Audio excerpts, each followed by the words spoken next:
The sound a wooden box makes when it hits cold water isn't loud. It's just a soft plunk, barely audible over the wind. But somehow, that quiet splash echoed louder in my head than my mother's casket hitting the earth an hour before. I stood on the stone bridge watching my father, watching the ripples spread across the river, watching everything I thought I knew about my family sink beneath the current. Dad didn't cry, didn't explain. He just stared at the water like he'd thrown away more than wood and brass, like he'd thrown away a piece of himself he couldn't carry anymore. "What was that?" I asked, my voice cracking in the March cold. He turned to me with eyes that looked older than they had that morning. "Emptier. Nothing you need to carry, Caleb." But that answer didn't land right. It hung in the air between us, heavy and wrong, like smoke that wouldn't clear. My mother had just been buried. We'd just lowered her into frozen ground while people whispered condolences I couldn't hear through the ringing in my ears. And now my father was throwing mystery boxes into the river she loved? Something wasn't right. Mom used to paint here.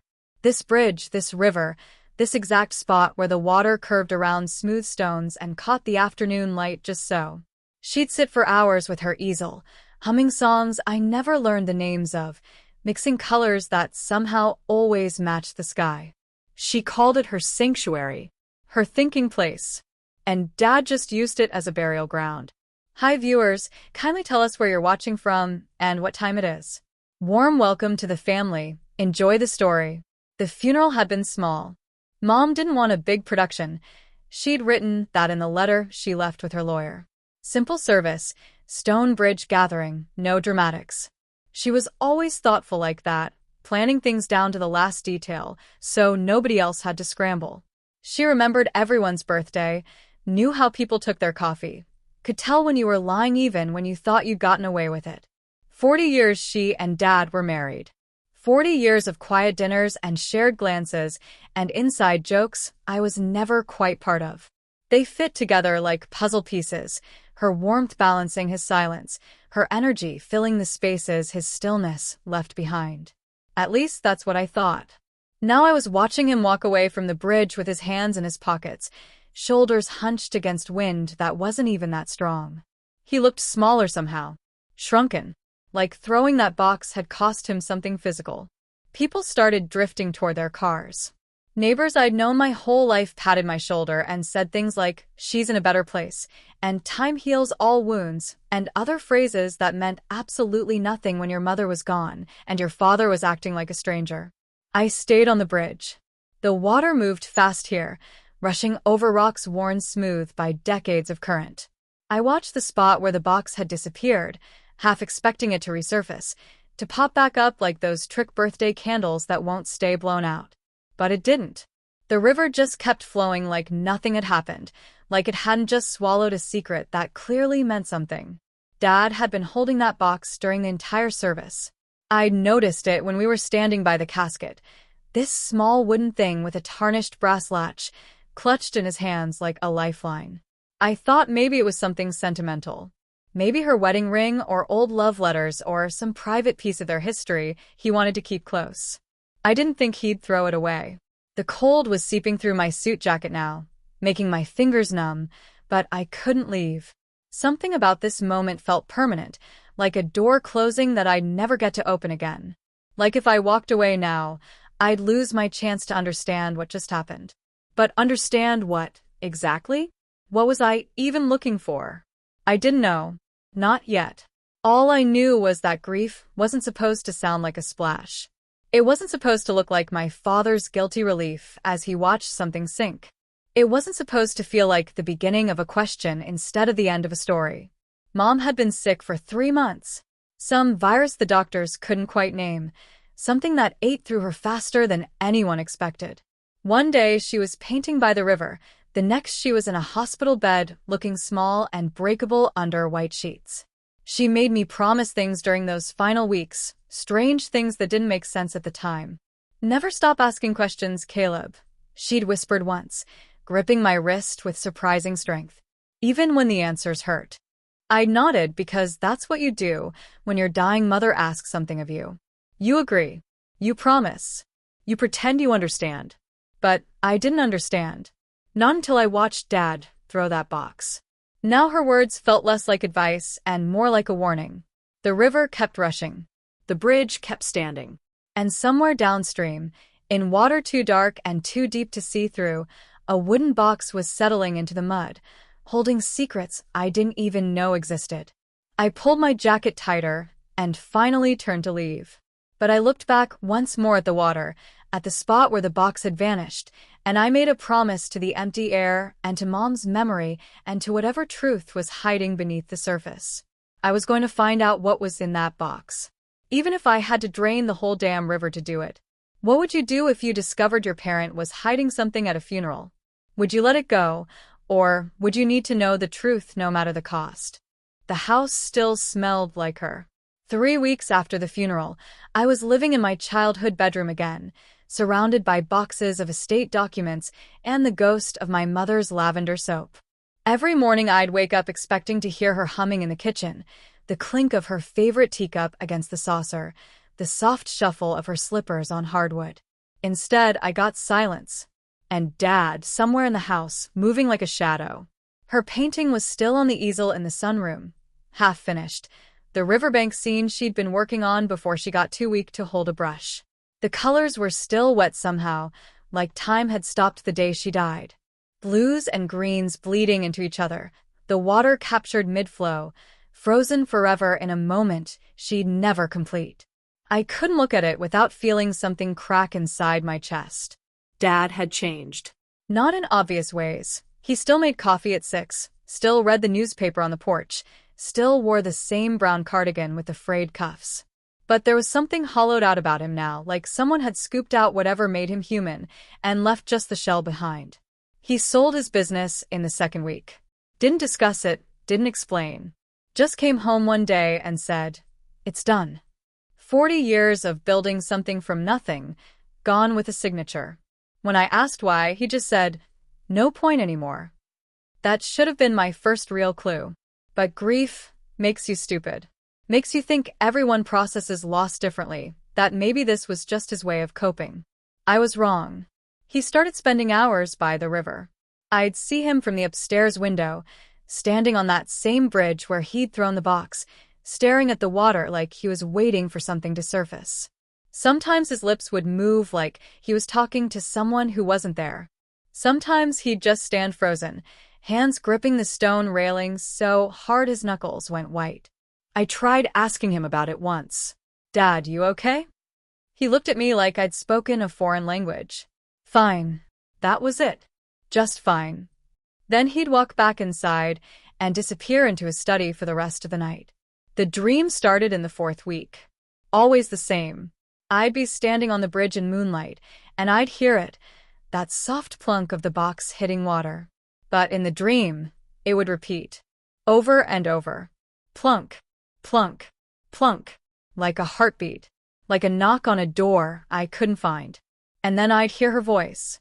Mom's voice, faint and far away, saying, "Never stop asking questions, Caleb." I'd wake up tangled in sheets, heart racing, that sound still echoing in my ears. During the day, I'd sort through her things. Closets full of clothes that still held her shape. Drawers full of sketches and half-written notes. Her jewelry box with the music ballerina that spun when you opened it. Everything exactly where she'd left it, like she'd just stepped out and would be back any minute. But she wouldn't be back. And every object I touched felt like a goodbye I wasn't ready to say. The house breathed her memory. The creak of the 3rd stair, she always skipped. The garden she'd planted, now overgrown and wild. The bookshelf arranged exactly how she liked it, organized by color instead of author, because she said life needed more beauty than logic. Dad avoided all of it. He'd walk past her things without looking, eat dinner in his study instead of the kitchen where she used to cook. It was like he was trying to erase her by ignoring the spaces she'd filled. Or maybe he was just running from guilt. I found myself drawn to the river too. Not to the bridge. I couldn't go there yet. But I'd walk along the bank, following the current downstream, watching the water flow over rocks and around roots. Something about the movement calmed me. Or maybe it called to me. The box was down there somewhere. settled in the mud or caught in the weeds or wedged between stones where the current couldn't reach it. And whatever was inside was waiting. Mom's words haunted me. Never stop asking questions. What questions? Questions about what? About Dad's weird behavior? About the box? About why a man throws away something at his wife's funeral instead of keeping it close. One night, I couldn't sleep, so I went through Dad's study while he was at the river. I wasn't sure what I was looking for, maybe nothing, maybe everything. His desk was neat, organized, empty of anything interesting. Bills paid on time. Folders labeled in his careful handwriting. Nothing suspicious. But in the bottom drawer, hidden under old tax returns, I found a folder marked Lydia, Personal. My hands shook as I opened it. Inside were appraisals. Art appraisals. For Mom's paintings. Dozens of them, dated over the past 5 years, each one noting value and buyer information. She'd been selling her work. Or someone had been selling it for her. The numbers didn't make sense. Paintings listed as sold for thousands of dollars, but I'd never seen that money. Never heard Mom mention selling anything. She painted for joy, not profit. At least that's what I'd always thought. I took photos of everything with my phone, then put the folder back exactly how I'd found it. When Dad came home that night, I watched him through the crack in my bedroom door. He moved slowly, deliberately, like every step required thought. He paused outside Mom's sunroom, hand on the doorframe, staring at her unfinished painting. For just a second, his face twisted into something that looked like pain. Or maybe regret. Then it was gone, replaced by that blank mask he always wore. He whispered something I couldn't hear, and walked away. That night, the dream came again. The splash. The heartbeat rhythm. Mom's voice. But this time, when I looked down at the water, I could see something glowing beneath the surface. Something brass and bright, catching moonlight that shouldn't reach that deep. The box was calling me. And I knew with a certainty that felt like truth, that I couldn't move forward until I found it. Have you ever felt like someone you loved was hiding something from you? That feeling when trust starts cracking but you're too afraid to look at what's underneath? June came fast, bringing heat that made the air shimmer and turned the house into an oven. 2 months since the funeral. 2 months of watching Dad deteriorate into someone I didn't recognize. 2 months of that damn box, living in my head rent-free. I couldn't shake it. The image of it sinking, the sound it made, the way Dad's face had shifted from grief to relief the moment it disappeared. It was like having a splinter you couldn't quite reach, constant, irritating, impossible to ignore. The dreams got worse. Every night now, multiple times, I'd wake up gasping with a taste of river water in my mouth. I'd hear Mom's voice getting louder, more urgent. Never stop asking questions, Caleb. Even when the answers hurt. Even when the answers hurt. What did that mean? What answers? What hurt? I started researching the river. Current speeds, depth charts, how objects settle in moving water. I learned that heavy things don't travel far. They sink fast and stay put unless a flood moves them.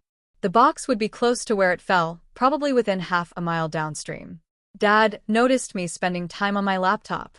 "What are you working on?" he asked one morning, his voice flat. "Job applications." I lied. He nodded like he believed me. Or like he didn't care enough to question it. His behavior had gotten stranger.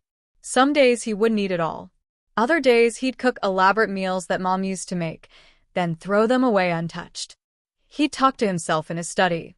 Full conversations with pauses like someone was responding.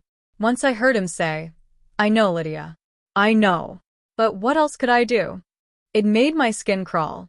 I'd also been going through more of Mom's things, trying to understand the woman behind the paintings and the smiles. Her journals were mostly sketches and color notes, nothing personal. But I found a letter she'd started writing and never finished, dated 2 weeks before she died. It began, "My dearest Caleb, there are things you need to know about your father." That's where it ended. Just that one line, the pen trailing off like she'd been interrupted or changed her mind or run out of strength. Things I needed to know. What things? The question ate at me until I couldn't think about anything else. On a Tuesday night in mid-June, something shifted. I was lying in bed, Window open to catch any breeze. When I heard it, not in a dream this time, but real and clear in the darkness outside. A splash. Rhythmic. Deliberate. I sat up, heart hammering. It was coming from the direction of the river. I threw on clothes and grabbed a flashlight, moving quietly so I wouldn't wake Dad.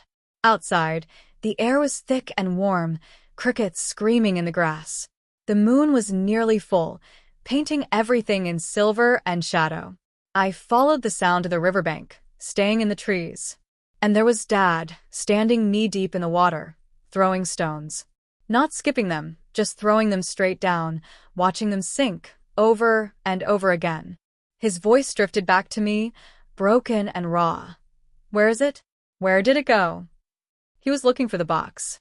The man who threw it away was now trying to find it. I backed up slowly, careful not to make noise, and returned to the house. My mind was racing. If Dad wanted the box back, that meant whatever was inside mattered. Mattered enough to wade into cold water in the middle of the night searching for something he'd deliberately thrown away, which meant I needed to find it first. The next night, I made my move. I waited until Dad was asleep. I could hear him snoring down the hall. Then I grabbed the canoe from the shed. It was old and scratched, same one Dad, and I used to fish from when I was a kid, back when we still did things together. The river at night was different. Alive in a way it wasn't during the day. Water sounds louder in darkness, every ripple and rush amplified. The moon lit my way, turning the current into liquid silver. I paddled downstream from the bridge, scanning the shallows with my flashlight, looking for anything that didn't belong. The banks were thick with weeds and fallen branches, perfect hiding spots for a wooden box to snag and stay. Half a mile down, my light caught something. A glint. Brass catching the beam. My breath stopped. I paddled closer, barely breathing, afraid it was a trick of the light or my desperate imagination. But no! There, wedged between two rocks in maybe 3 feet of water, was the box. The current rushed around it, but it was stuck fast, held in place by stone and luck. I reached into the water, gasping at the cold, fingers stretching until they brushed waterlogged wood. I pulled. It didn't budge. Pulled harder. The box shifted, then came free all at once, and I nearly dropped it back in. I held it against my chest, dripping and heavy, heart pounding so hard I thought I might pass out. The brass latch was corroded, but still intact. The wood was swollen and dark from 2 months underwater, but the seal had held. Whatever was inside might still be protected. I paddled back faster than I'd ever moved in my life, constantly looking over my shoulder like Dad might appear on the bank, like the river might reach up and snatch the box back. When I got home, I hid it in my closet under old blankets and didn't sleep the rest of the night. At dawn, hands shaking so bad I could barely function, I brought the box to my room and locked the door. The latch fought me. The wood had swelled around it, sealing it shut. I had to use a screwdriver to pry it open, working carefully so I wouldn't break whatever was inside. When it finally gave way, the smell of damp and decay rushed out. Inside, wrapped in layers of wax paper that had kept most of the water out, were the things that would destroy everything I thought I knew about my parents. Photographs first. Old ones, people I didn't recognize, but Dad was in several of them. Younger. Smiling in a way I'd never seen. Standing with men in expensive suits who had dangerous eyes. Then a sealed plastic bag containing a letter. My name on the envelope in Mom's careful handwriting. Then a wedding ring, gold with an engraving I couldn't read in the tarnished metal. And beneath it all, folded tight and protected in more plastic, was a legal document. A will, dated 3 months before Mom died. Notarized and official. I unfolded it with trembling hands. Every asset in my mother's name, the house, the land, her art, her accounts, was left solely to me. Not split between me and Dad. Just me. At the bottom, in her handwriting, was a note that made my blood turn to ice. If you're reading this, it means I failed to stop him. What would you do if you discovered your dying mother had been trying to protect you from your own father? I couldn't breathe. The words on that will blurred and refocused, but they didn't change. My mother had written me out of their marriage, had separated everything she owned from everything he touched, had left me a message that sounded less like inheritance planning and more like a warning from beyond the grave. Failed to stop him. Stop him from what? My hands wouldn't stop shaking as I picked up the sealed letter. The envelope was thick, multiple pages inside, and my name was written across the front in Mom's handwriting, but shakier than usual, like she'd been writing while sick or scared or both. I sat on the floor of my bedroom with my back against the door, the box's contents spread around me like evidence at a crime scene. Because that's what this felt like. A crime. A betrayal. A truth that had been buried and was now clawing its way back up. The envelope's seal broke easily. Inside were 4 pages, front and back, covered in her careful script. I recognized the paper, her good stationery, the stuff she used for important letters. My vision blurred as I started reading. "My dearest Caleb," it began. "If this reaches you, it means I am gone, and your father has done what I feared." My throat closed up. I had to stop, breathe, force myself to continue. "There are truths you deserve to know. For years, I've tried to protect you from them. I thought if I stayed quiet, if I managed things carefully, I could fix it all before you ever had to know. But I'm running out of time, and the sickness has made me realize that silence protects no one." The next paragraph made my stomach drop. "Your father has debts. Deep ones. The company he built, the one you've always been so proud of, isn't real anymore. It hasn't been for 5 years. He made bad investments with bad people, and when it all collapsed, he didn't tell me. He just kept pretending, kept up appearances, and started using my work to pay them off. My work. Her paintings. He's been selling my artwork without my permission, forging my signature on contracts and sale agreements, taking the money and giving it to people who will hurt us if he doesn't pay. I only found out by accident 6 months ago, and when I confronted him, he promised he'd stop. He promised he'd fix it. I could barely see through the tears now. He didn't stop, Caleb. He got worse. When I got sick, he saw an opportunity. He's planning to contest this will, to claim everything I own as marital property, so he can sell it all. The house, the land, my remaining paintings, everything I wanted you to have. He's going to use you to fix his mistakes." The word use hit me like a fist. That box contains proof. Bank records, transfer receipts, photographs of the people he's involved with, copies of the forged documents. I've been gathering evidence for months, hiding it piece by piece. I wanted to go to the police, but I was afraid of what they'd do to him. Despite everything, I still loved the man I married, or the man I thought he was. God, Mom. If he finds this box, he'll destroy it. That's why I'm leaving it somewhere sacred to me, somewhere I hope fate will protect it until you're ready. The river has always been my truth teller. I trust it to bring you what you need when you need it. The next part made my hands clench, so hard the paper crumpled. Your father isn't a bad man, Caleb. He's a weak one. Weakness and fear made him into someone I don't recognize. He convinced himself that saving his reputation was worth more than honesty, that keeping up appearances was worth more than integrity. She was defending him. Even in death, even after everything, she was trying to make me understand rather than hate. I need you to promise me something. When you find this, and I believe you will because you're stubborn like me, don't let anger make your decisions. Use the evidence to protect yourself and secure your future. Expose the fraud if you must, but do it to stop him from hurting others, not for revenge. Tears were streaming down my face now, hot and fast. I asked you to never stop asking questions because I knew someday you'd need to ask the hard ones.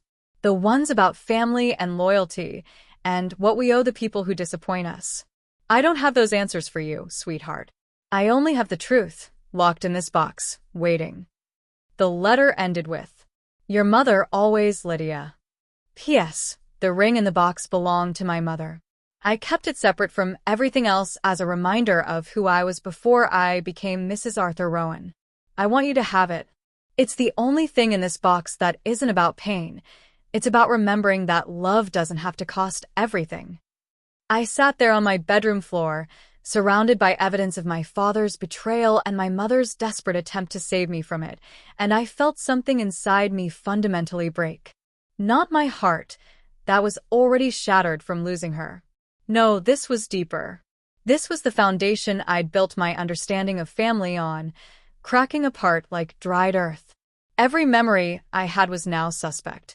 Every smile, every dinner, every "I love you" from Dad came with a question mark attached. Had he ever really loved us? Or had we just been props in his performance of a successful life? I picked up the photographs again, looking closer this time. Dad younger, standing with men whose faces I didn't know but whose body language screamed dangerous. Money changing hands in one photo.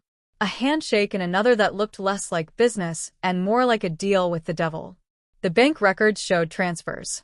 Hundreds of thousands of dollars moving in and out of accounts I'd never heard of. Payments marked consulting and services rendered that were obviously lies. And the forged documents, my mother's signature copied over and over, getting better with each attempt, practiced until it was nearly perfect. Sale agreements for paintings I remembered her creating, sold to galleries and private collectors for amounts that should have changed our lives, but somehow never did. Because Dad had taken it all. Used her talent, her work, her name to clean up his mess. The will made sense now. She'd separated everything to protect me from his spiral. Had made sure that legally, when she died, he couldn't touch what was rightfully mine. But he'd thrown the box away. Which meant he knew about it. Which meant he'd been planning to contest the will anyway, evidence or not. And now he was out there at night, wading into the river, trying to find it again. Because without the box, it would be his word against a dead woman's wishes. And the law tends to side with surviving spouses. I gathered everything carefully, put it back in the box except for the letter, which I folded and put in my pocket. I needed to decide what to do next. Call the lawyer. Call the police. Confront Dad. The thought of facing him made me nauseous. This was the man who taught me to ride a bike. Who came to every school play even though he hated crowds. Who used to read to me before bed in a voice that made every story sound important. This was also the man who stole from my dying mother. Who planned to rob me of my inheritance. Who threw evidence into a river and hoped the water would keep his secrets. I looked out my window toward the river, barely visible through the trees. Mom had trusted the water to bring me the truth. Now I had to decide what to do with it. If you found proof that someone you loved had been lying to you for years, would you confront them immediately or gather more evidence first? The letter stayed in my pocket for 3 days. I could feel it there constantly, a weight that had nothing to do with paper. Every time I looked at Dad, drinking his morning coffee, reading his newspaper, staring at nothing, I felt the words burning through fabric into my skin. He's planning to use you. I couldn't eat, couldn't focus, couldn't do anything except replay every interaction I'd ever had with him, looking for the cracks I'd missed. Had he always been this way? Or had desperation turned him into someone new? I spent hours going through the bank records, matching dates to memories. That family vacation when I was 16, paid for with money from Mom's painting of the covered bridge. My college tuition, funded by the sale of her River series to a gallery in Boston. The car he bought me for graduation, purchased with profits from artwork he'd sold using her forged signature. Everything I'd thought was his success providing for us was actually her talent being stolen and sold off piece by piece. The photos bothered me most. I'd found a magnifying glass and studied the faces of the men standing with Dad. Hard faces. Cold eyes. One of them had a scar running from his ear to his jaw. Another wore rings on every finger, the kind meant to hurt when you hit someone. These weren't businessmen. They were criminals. And Dad owed the money he didn't have. On the 4th day, I made a decision. I needed to know more before I confronted him. Needed to understand exactly what I was dealing with. So I did something I'm not proud of. I waited until he left for one of his river vigils, then I broke into his study properly this time. The file I'd found before was still there, but now I dug deeper. Way deeper. In a locked drawer, picked open with a screwdriver and pure determination, I found his real records. A second set of books showing the actual state of his finances. Debt piled on debt. Loans from people with names like V. Constantine and J. Martinez with interest rates that were basically theft in reverse. Notes in his handwriting. Need $50K by July. They're getting impatient. One more painting should cover it. One more painting. Like Mom's life's work was just a credit card he could keep swiping. There were emails too, printed out and filed away. Threats, thinly veiled as business correspondence. Mr. Rowan, we expect payment by the agreed date. Failure to comply will result in alternative collection methods. Alternative collection methods. That's how they said, will hurt someone you love, in legal language. The most recent email was dated a week before Mom died. Your wife's illness is regrettable, but it doesn't change our arrangement. The clock is still ticking. They knew she was dying. And they didn't care. Worse, there was a response from Dad. I understand. Once the estate is settled, you'll have everything owed. I just need a few more months. Once the estate is settled. He'd been planning this before she even passed. Had been counting down the days until he could claim her assets and pay off his demons. My hands were shaking so hard I almost dropped the papers. There was one more document in the drawer. A legal filing, not yet submitted, dated 2 weeks after the funeral. A contest of Mom's will, claiming undue influence and mental incompetence due to illness. He was going to argue that she wasn't in her right mind when she wrote me into the will. He was going to erase her final wishes because they interfered with his plan. The rage that hit me was physical. Hot and sharp and all-consuming. This man, this coward wearing my father's face, was going to stand in front of a judge and call my mother incompetent to save himself. I took photos of everything. Every document, every email, every notation in his handwriting. Backed them up to 3 different cloud services because paranoia had become my new religion. Then I put everything back exactly as I'd found it. That night at dinner, the first meal we'd shared in days, I watched him across the table. He was pushing food around his plate, not eating, eyes distant. His hands trembled slightly when he lifted his water glass. Dad, I said quietly. He looked up, startled, like he'd forgotten I was there. Are you okay? For just a second, something flickered across his face. Guilt maybe. Or fear. Then it was gone, replaced by that blank mask. Fine, Caleb. Just tired. You've seemed tired a lot lately. His jaw tightened. Grief is exhausting. The word felt obscene coming from him. Grief. Like he had any right to claim it. Like he hadn't been planning her estate liquidation before her body was cold. I've been thinking about Mom, I continued, keeping my voice even. About her paintings. She had so much talent. His fork clattered against his plate. Yes. She did. What happened to all her work? I haven't seen most of it around the house. I stored it. Too painful to look at right now. Liar. The word screamed in my head, but I kept my face neutral. That makes sense, I said. They must be worth something though, right? Her paintings? His eyes snapped to mine, sharp and sudden. Why do you ask? Just curious. Seems like she could have made good money if she'd wanted to sell. Your mother didn't paint for money. His voice had an edge now. She painted for joy. Right. Of course. The silence that followed was suffocating. He stood abruptly, chair scraping loud against the floor. I'm not hungry. Good night, Caleb.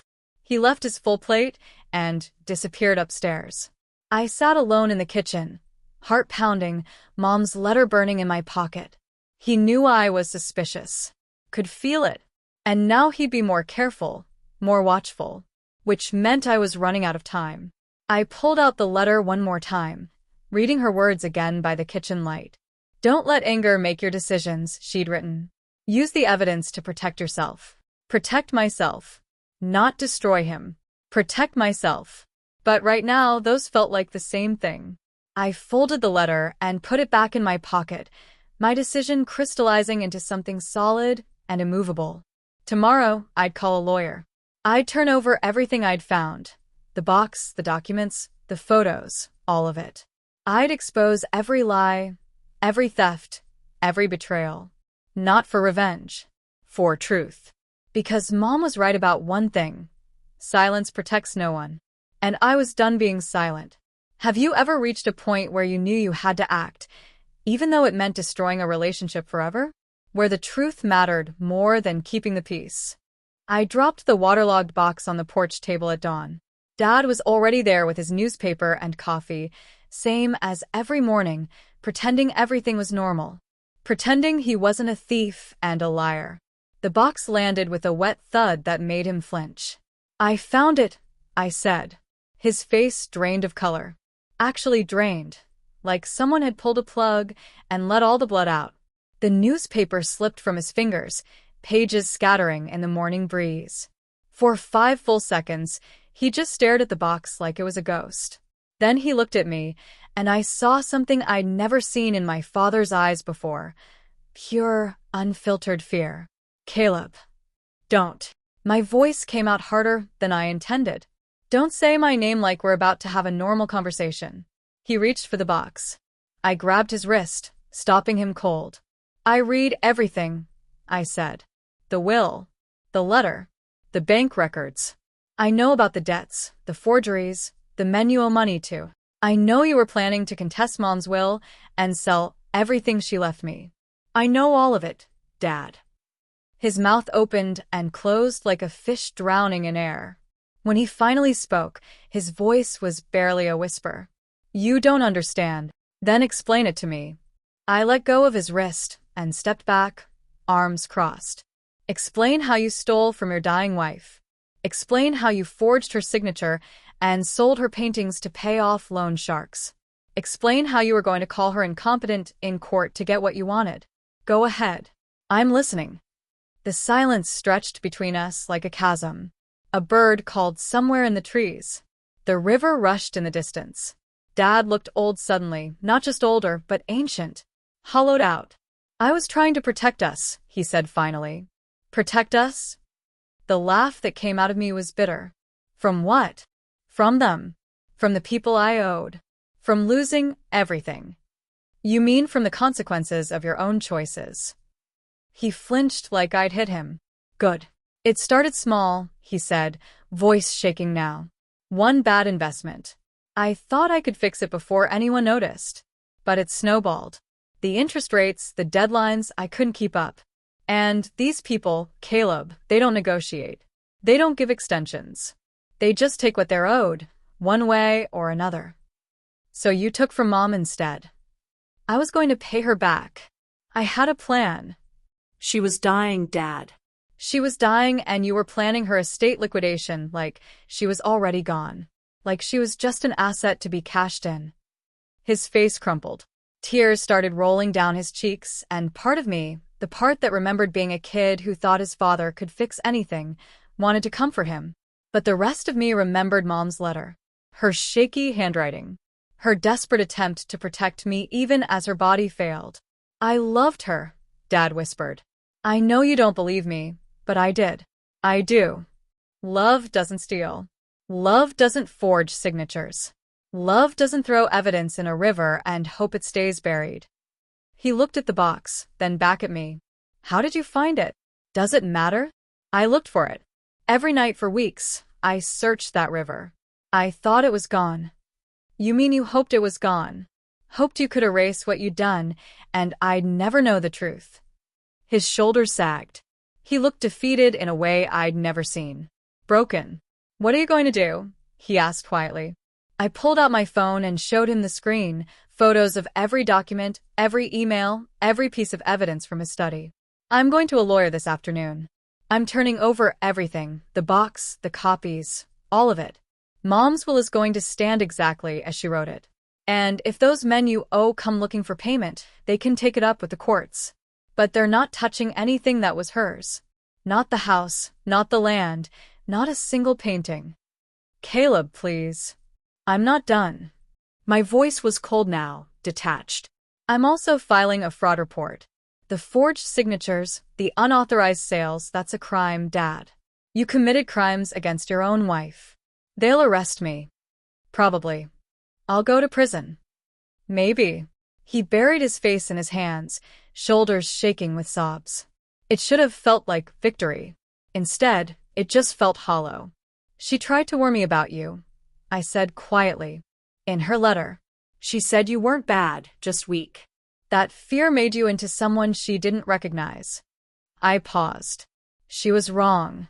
You're not weak. Weak people break under pressure. You made choices. Calculated, deliberate choices to save yourself at everyone else's expense. That's not weakness. That's cowardice. He looked up at me, face wet with tears. I'm sorry. I know you are. You're sorry you got caught. Sorry the evidence survived. Sorry your plan failed. I picked up the box. But you're not sorry for what you did. Because if that box had stayed lost, you'd still be planning to take everything Mom left me. That's not true. Isn't it? I met his eyes. Tell me honestly, Dad. If I hadn't found this, would you have contested the will? The silence was answer enough. I turned to leave, then stopped. Mom asked me not to let anger make my decisions. She wanted me to expose the fraud to stop you from hurting others, not for revenge. I looked back at him over my shoulder. So I'm doing this her way. Not because I hate you. Because it's right. Because silence protects no one. Caleb, please. I'll be gone by tonight. The lawyer said I can stay in a hotel until the estate is settled. You'll hear from the authorities soon. I left him there on the porch, a broken man holding a cold cup of coffee, and I didn't look back. Because the father I'd known or thought I'd known was already gone. Had been gone for years, maybe. Replaced by someone who chose survival over integrity, reputation over honesty, himself over everyone else.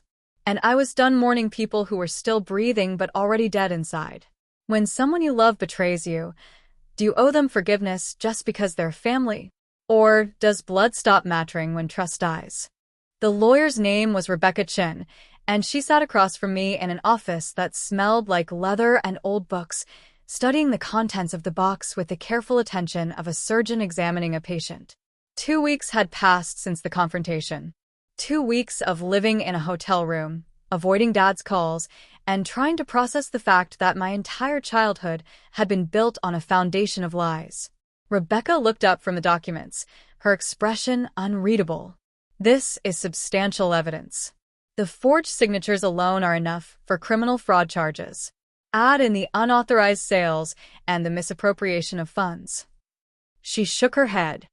Your father is in serious legal trouble. Good, I said. Then immediately felt guilty for saying it.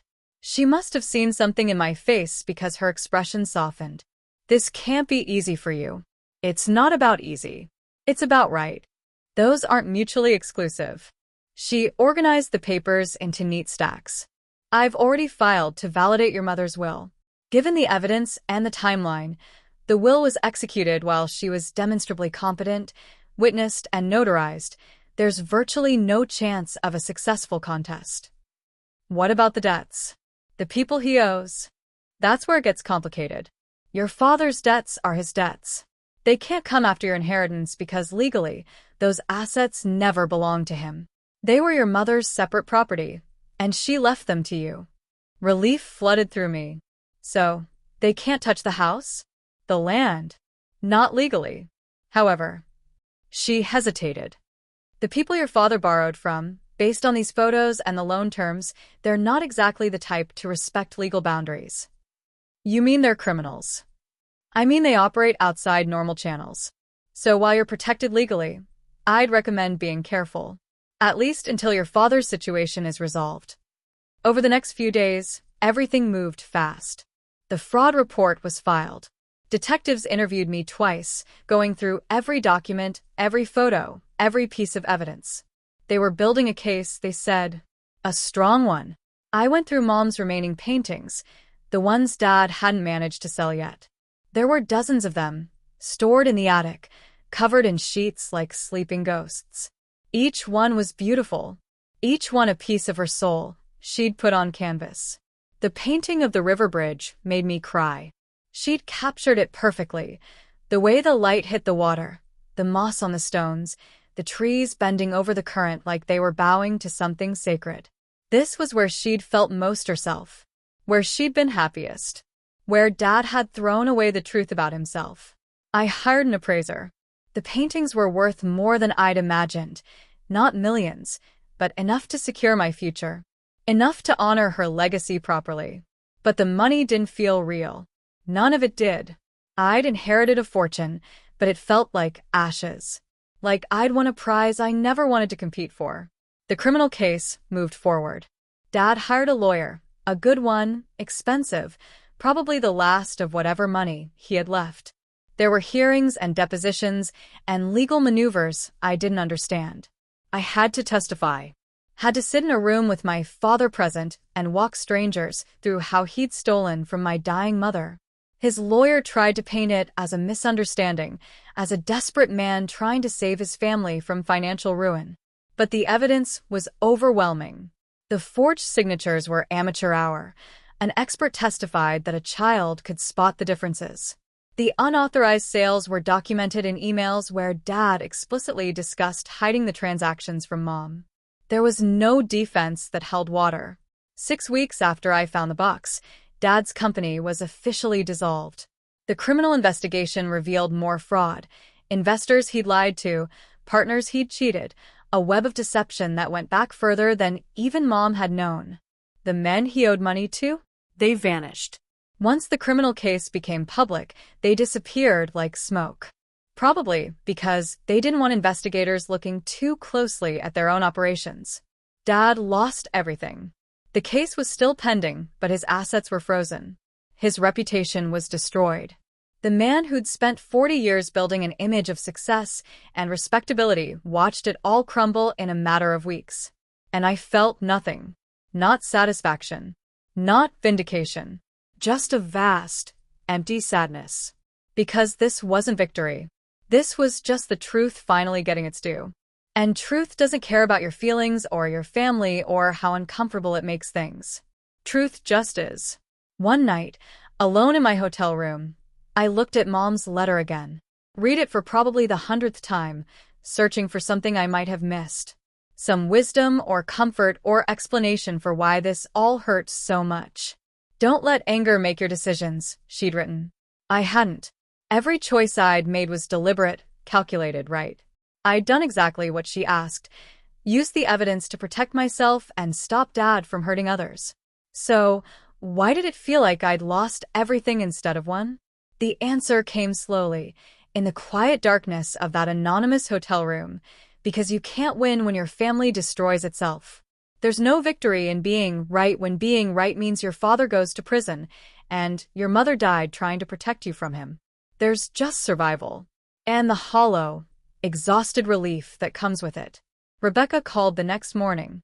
Your mother's estate is officially settled. The house and all assets are legally yours. You can move back in whenever you're ready. What about Dad? He's been formally charged. Trial date is set for 4 months from now. His lawyer is pushing for a plea deal. Will he go to prison? Almost certainly. The evidence is too strong. Best case scenario, he serves 2 to 3 years with probation after. I thanked her and hung up. Sat on the hotel bed staring at nothing. 2 to 3 years. My father would spend the next chunk of his life in a cell, paying for what he'd done. And I would spend it living in the house we'd shared, surrounded by Mom's paintings, trying to figure out how to build a life from the wreckage of my family. The inheritance was mine. The truth was exposed. Justice was being served, but none of it brought Mom back. None of it erased the betrayal. None of it made me feel anything except tired. Silence protects no one, I said to the empty room. She'd been right about that. But she hadn't warned me that speaking up would be this lonely. Is justice worth the cost when it tears your family apart? Can you do the right thing and still feel like you've lost everything? The house felt different when I moved back in. Same walls, same furniture, same creaky third step, but emptier somehow. Like all the life had been sucked out along with the lies. I'd been back 3 days and hadn't touched Dad's things. His study was exactly as he'd left it. His clothes still hung in the closet. His coffee mug sat unwashed in the sink from that last morning on the porch. It felt like a museum, a memorial to a man who was still alive but already gone. I spent most of my time in Mom's sunroom, staring at her unfinished painting. The river scene she'd never completed, the brushstrokes ending mid-flow like her life had. What was she thinking in those final days? When she was gathering evidence and writing letters and preparing for a future she wouldn't be part of. Was she angry? Heartbroken? Or just resigned to the fact that the man she'd loved for 40 years had become someone she couldn't trust? I thought about their marriage differently now. All those quiet dinners I'd interpreted as comfortable silence, had they been tense standoffs? All those inside jokes I wasn't part of, were they secrets dressed up as intimacy? 40 years together. And in the end, she'd had to hide evidence from him like he was a stranger. Had to plan her estate in secret. Had to write her son a letter because she couldn't trust her husband to do right by their family. What did that say about love? I started going through photo albums, searching for clues I'd missed. Pictures of them young, standing on this same bridge, Mom radiant in a white dress, Dad's arm around her waist, both of them smiling like they'd just been told they'd won the lottery. Had he always been capable of what he'd done? Or had desperation carved him into someone new? I found an old journal of Mom's from the early days of their marriage. Her handwriting young and looping, full of optimism. Arthur makes me feel safe. One entry read, like, no matter what happens, we'll face it together. Together. What a joke. Except it wasn't a joke. It was a tragedy. Because at some point, together had become alone. And she'd known it but stayed anyway, trying to fix something that couldn't be fixed. One afternoon, I took a walk to the bridge. The place where everything had started and, in a way, where it had ended. The water rushed beneath me, indifferent to human drama, just flowing like it always had. I thought about the box sinking. About Mom trusting the river to keep her secrets until I was ready. About Dad searching these same waters, desperate to bury what she'd wanted found. The river had chosen. It always does. I started painting.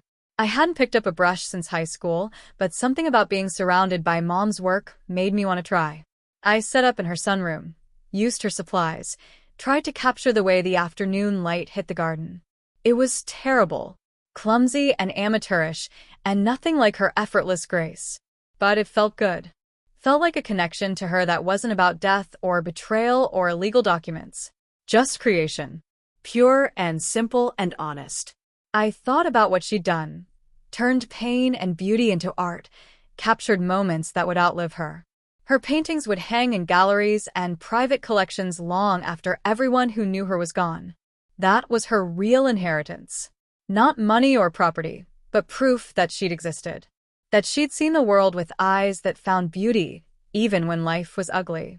Dad's legacy would be different. Court transcripts and fraud charges. A cautionary tale about pride and desperation. A name that made people shake their heads and say, "Can you believe what he did?" Is that what we leave behind? Either beauty or betrayal, creation or destruction. I wanted to be angry at him. Wanted to hate him the way you're supposed to hate people who hurt you. But mostly I just felt sad. Sad for him, for Mom, for the family we could have been if he'd made different choices. Rebecca called with updates about the trial. The plea deal had been accepted, 3 years in minimum security, restitution paid to the defrauded investors, permanent probation after release. It's a good deal, she said. Given the charges, he could have gotten much worse. When does he go in? 2 weeks. I thanked her and hung up. 2 weeks until my father became a convict. 2 weeks until our family officially ceased to exist in any meaningful way. Part of me wanted to visit him, to have one more conversation, find some kind of closure or understanding. But another part, the part that remembered his face when I dropped that box on the table, knew there was nothing left to say. He'd made his choices. I'd made mine. And the river had carried the truth exactly where it needed to go. I went back to painting. Added clumsy flowers to my terrible garden scene. Mixed colors that didn't quite match. Made a mess of Mom's pristine workspace. But I kept going. Because that's what she would have done. Keep creating. Keep trying. Keep finding beauty even when everything else was broken. The house settled around me as evening fell. The floorboards creaked in familiar places. The wind chimes Mom had hung years ago sang their metallic song. Everything was the same, and everything was different. I was alone now. Truly alone. No parents, no family, just me and a house full of memories that meant something different than they used to.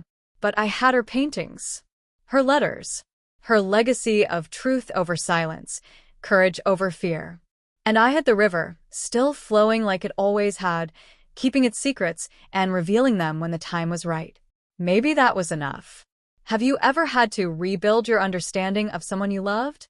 When you realize they weren't who you thought, do you mourn the real person or the version you believed in? 1 year later, I stood on the bridge again. Same spot where Dad had thrown the box, where Mom had painted her sanctuary, where everything had changed on a cold March morning that felt like a lifetime ago. The river looked different in summer light. Warmer somehow. Less menacing. Just water doing what water does, flowing forward, indifferent to the drama that had played out on its banks. I was carrying my own box.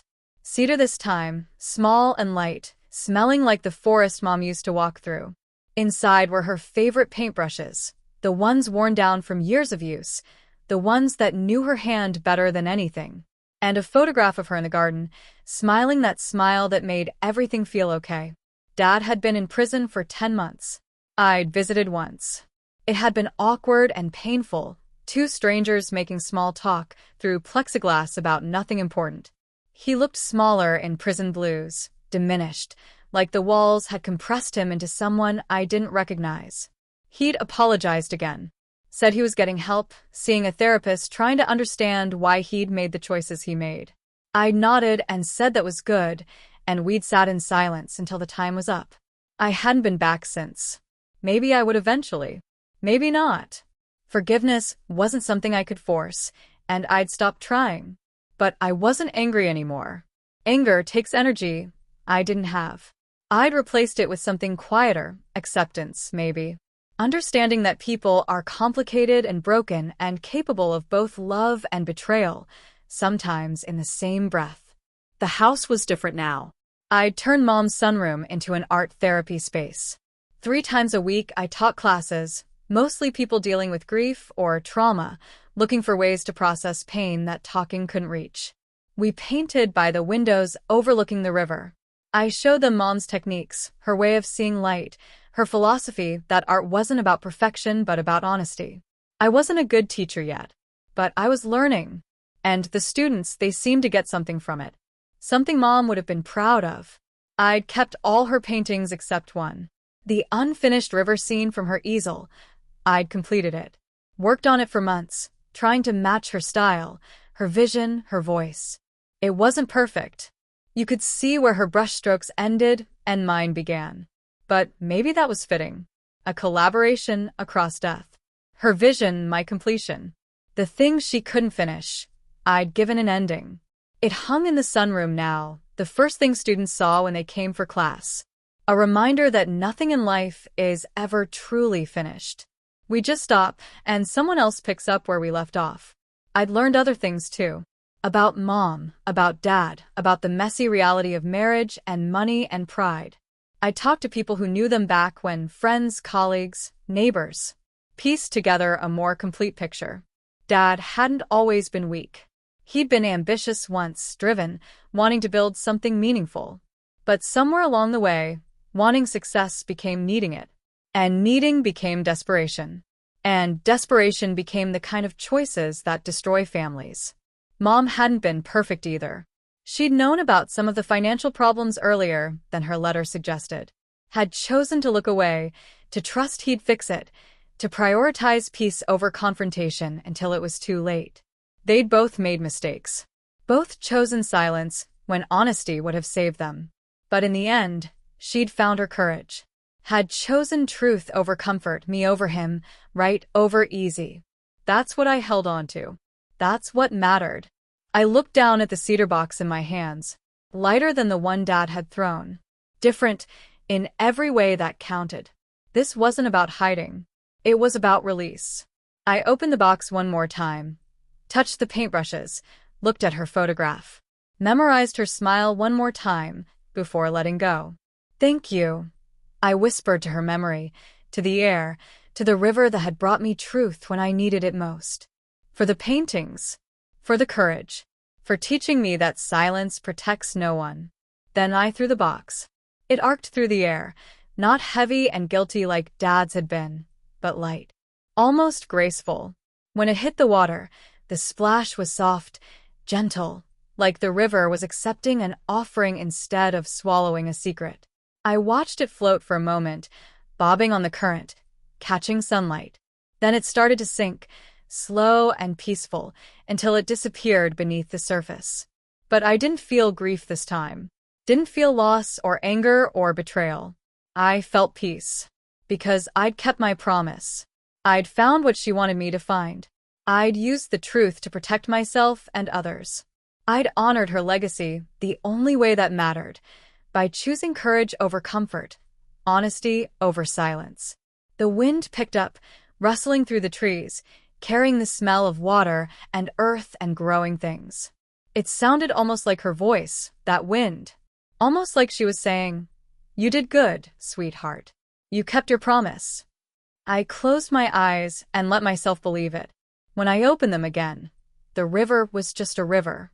No secrets, no mysteries, just water flowing forward the way it always had. I took a breath, deep and clean and free, and smiled. Mom had been right. The river doesn't bury truth. It carries it back to those strong enough to face it. And I had faced it, had survived it, had turned pain into something useful, grief into growth, betrayal into wisdom.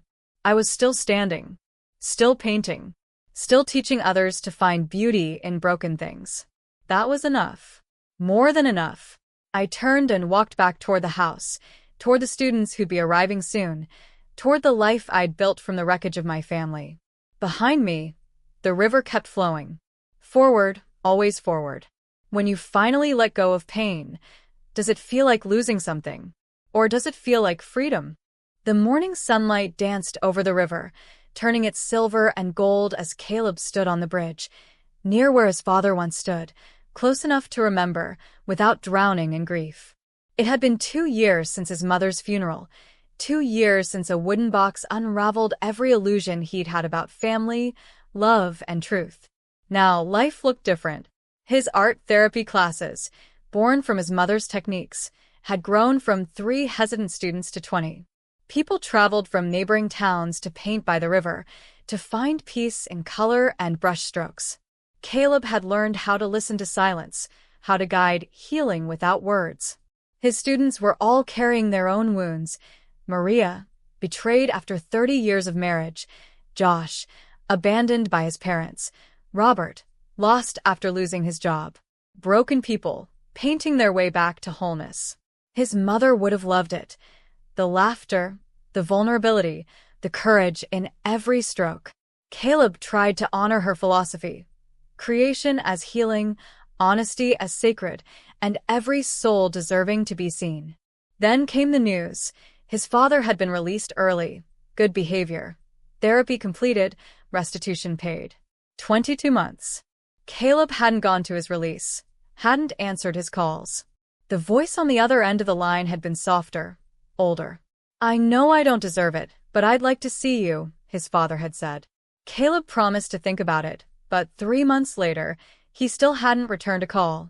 Part of him wanted to know if change was real. Part of him was afraid to find out. Forgiveness, he'd realized, wasn't an obligation. It was a choice, one you made when you were ready. Maybe he never would be, and that was okay. As the students arrived and set up their easels, Caleb filled the room with soft music. The quiet rhythm of brushes and breath filled the air until Maria broke it. "I saw my ex yesterday. I thought I'd be angry, but I felt nothing." Caleb smiled. That's growth. When betrayal stops hurting, you know you've healed. After class, he stayed behind, studying his mother's final river painting, the one where her brushstrokes blended into his. He'd added something new, a small wooden box on the riverbank, hidden in the grass, a reminder that secrets never stay buried. Then his phone buzzed. A message from his father. Asterisk, "I know you're not ready. I'm different now. Prison made me face who I was. I'm sorry. I love you." Asterisk. He stared at it for a long time. Maybe it was real. Maybe not. Maybe prison had changed him, or maybe he was just saying what he thought his son wanted to hear. Caleb typed a reply, asterisk, not yet. But maybe someday, asterisk, then deleted it. Now wasn't the time. Now was for painting, for teaching, for building a life that honored his mother's courage and truth. Someday he might face his father again, but today, not knowing was enough. He walked back to the bridge, the river calm under the afternoon sun. He thought about his mother's letter, her warning that the truth would hurt. But it had also set him free. It had replaced illusions with something real. Secrets don't sink, she used to say. They float until someone brave enough fishes them out. Caleb had fished them out. He'd faced the pain, faced the truth, rebuilt his life. Now he was helping others do the same, to be honest in art, grief, and healing, to choose courage over comfort. The wind shifted. He heard her voice in it, soft, proud. Asterisk, you kept your promise, sweetheart. Asterisk. I did, he whispered. I found what you wanted me to find. The river shimmered like broken glass made beautiful. Caleb smiled and headed back toward the house, toward tomorrow's class, toward the life he'd built from the wreckage. The river would keep flowing. The truth would keep surfacing. And he would keep teaching, keep creating, keep honoring the woman who had loved him enough to leave him with painful truths instead of comforting lies. Because real love tells the truth even when it hurts. It chooses courage even when silence would be easier. It trusts that, somehow, the river always returns what we need most. Thank you for walking with Caleb through his journey, from devastation to quiet strength. His story reminds us that truth, though it may break us, is what ultimately rebuilds us. Healing isn't a straight line, and forgiveness isn't owed. It's earned, and it's personal. If Caleb's story moved you, hit subscribe and turn on notifications for more emotional journeys into truth, love, and resilience. Drop a comment. Have you ever uncovered a truth that changed everything? How did you face it? And if someone in your life needs to hear this, someone struggling under the weight of silence, share the story with them. Let it be a reminder that silence protects no one, that truth always surfaces, and that choosing yourself isn't selfish, it's brave. Until next time, remember, the river doesn't bury truth. It carries it back to those strong enough to face it. Be that person. Choose courage. Choose truth. Choose yourself. Stay brave.